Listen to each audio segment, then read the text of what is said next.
नमस्कार are कथामृत YouTube channel रो समस्त दर्शक बंधु को स्वागत। एप्रिल 2026 मास पई वृष राशि रो व्यक्ति विशेषक भाग्यफल किपरि रहिबो से विषय रे आसंतु पुंखानुपुंख आलोचना करिबा। एही मासटी आपणक पई मिश्रित फल प्रदान करिवो, जेउथिरे आर्थिक उन्नति सह किछि पारिवारिक दायित्व मध्य वृद्धि पाइबो। 1 मौलिक तथ्य बेसिक डिटेल्स। स्वामी ग्रह शुक्र वीनस घातवार शनिवार। एही दिन गुरुत्वपूर्ण कार्यरु दूरेई रुहंतु। घात तिथि 5, 10, 15। घात नक्षत्र हस्ता। 2 ग्रह चलन और प्रभाव प्लानेटरी मूवमेंट्स। एप्रिल मासरे आपणक राशि अधिपति शुक्र शुभ स्थिति रे रहिबे, जहा आपणकु भौतिक सुख सुविधा जोगाइबो। किंतु द्वादश भावरे सूर्यंक चलन हेतु अजथा खर्च बढ़ी पारे। शनिंक दृष्टि जोगु कार्य सामान्य विलंब घटी पारे। 3 क्यारियर और चाकिरी क्यारियर स्थिति चाकिरी क्षेत्र रे कठिन परिश्रम करिबाकू पड़िबो। मासर मध्य भागरे कर्म क्षेत्र रे किछि परिवर्तन आसी पारे। सफलता नूतन चाकिरी खोजुथिबा व्यक्तिंक पई एप्रिल 20 तारिख परे समय अनुकूल। सतर्कता निजर उपरिस्थ कर्मचारींक सह सुसंपर्क रखंतु। 4 वाणिज्य और व्यवसाय बिजनेस लाभ व्यवसाय रे धीरे धीरे उन्नति हेबो। विशेष करी स्वर्ण अलंकार प्रसाधन सामग्री और कला क्षेत्र रे थिबा व्यवसायी माने लाभवान हेबे।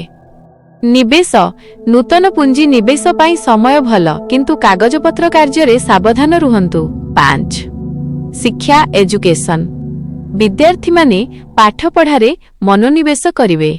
कला और वाणिज्य विभागर छात्र छात्रींक पई एही मासटी अत्यंत शुभ। उच्च शिक्षा पई करुथिबा प्रयास सफल हेबो। 6 प्रेम और विवाह लव मैरेज प्रेम प्रेमी जनक मध्यरे उत्तम बुझामणा रहिबो, परस्पर को उपहार देई पारंती। विवाह जेउ मानकर विवाह होई पारु नथिला सेमानंक पई भल प्रस्ताव आसी पारे। दाम्पत्य जीवन रे सामान्य मनोमालिन्य होई पारे, किंतु ताहा शीघ्र समाधान होई जिवो। 7 स्वास्थ्य हेल्थ स्वास्थ्य साधारणतः भल रहिबो, किंतु गला संक्रमण थंडा किंबा आखिरे किछि समस्या देखा देई पारे। मानसिक शांति पई योग और प्राणायाम करंतु।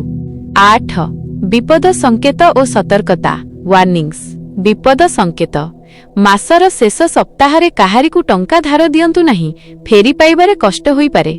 सतर्कता गाड़ी चलाइबा बेले बाम पार्श्व प्रति ध्यान दियंतु। परिवार रे काहारी सह कथा कहिबा बेले भाषा उपरे संयमता रखंतु। 9 शुभ सूचक लकी फैक्टर्स शुभ रंग धला क्रीम क्रीम एवं आकाशी नील। शुभ अंक 2, 6, 8।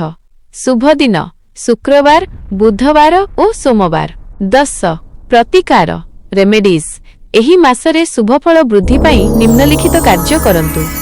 1 प्रति शुक्रवार दिन माँ लक्ष्मी पाखरे घिओ दीपटीए जालंतु। 2 असहाय किंबा गरीब महिला धला रंगर खाद्य यथा चाउल किंबा चीनी दान करंतु। 3 शुक्रवार दिन सुगंधित द्रव्य परफ्यूम व्यवहार करंतु। आपणकर एही एप्रिल मासटी अत्यंत मंगलमय और सुखमय हेउ।